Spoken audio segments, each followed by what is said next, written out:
Bonjour et bienvenue dans le JT de la Revue Fiduciaire. On découvre tout de suite les titres de ce mercredi 27 juillet. Prise d'acte pour un mois de salaire impayé, beaux commerciaux et professionnels avec la parution des indices du premier trimestre 2022 et dispositif Censi-Bouvard. C'est parti.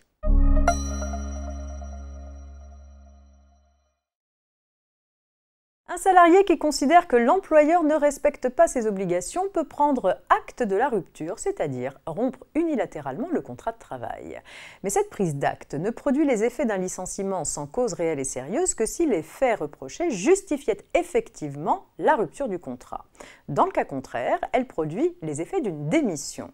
Le défaut de paiement du salaire fait partie des manquements qui peuvent rapidement dégénérer en prise d'acte, comme en témoigne cette affaire. Un salarié n'ayant pas reçu sa paye de mai, exigible le 31 mai, avait pris acte de la rupture de son contrat de travail dès le 10 juin suivant. Les prud'hommes ont considéré que ce manquement empêchait effectivement la poursuite du contrat de travail, de sorte que la prise d'acte devait produire les effets d'un licenciement sans cause réelle et sérieuse.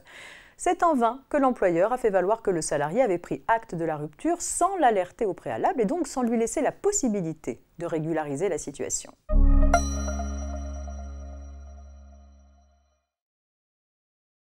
L'INSEE a publié les indices du premier trimestre 2022 permettant de calculer la révision du loyer des baux commerciaux et professionnels.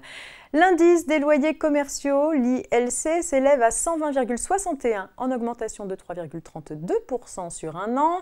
Applicable aux baux portant sur des bureaux, l'indice des loyers des activités tertiaires, l'ILAT, s'établit quant à lui à 120,73 en hausse de 5,10% sur un an. Et enfin, l'indice du coût de la construction, l'ICC, s'élève à 1948, affichant une progression de 6,92% sur un an.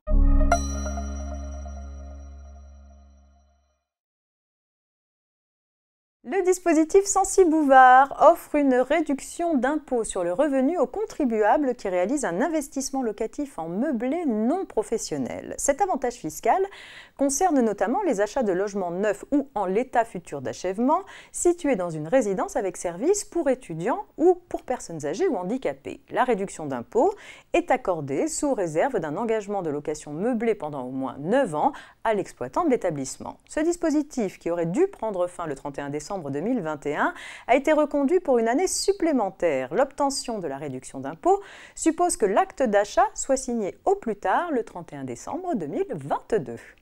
Le JT, c'est fini pour aujourd'hui. On se retrouve demain pour la suite de l'actualité juridique. Très bonne journée à toutes et à tous.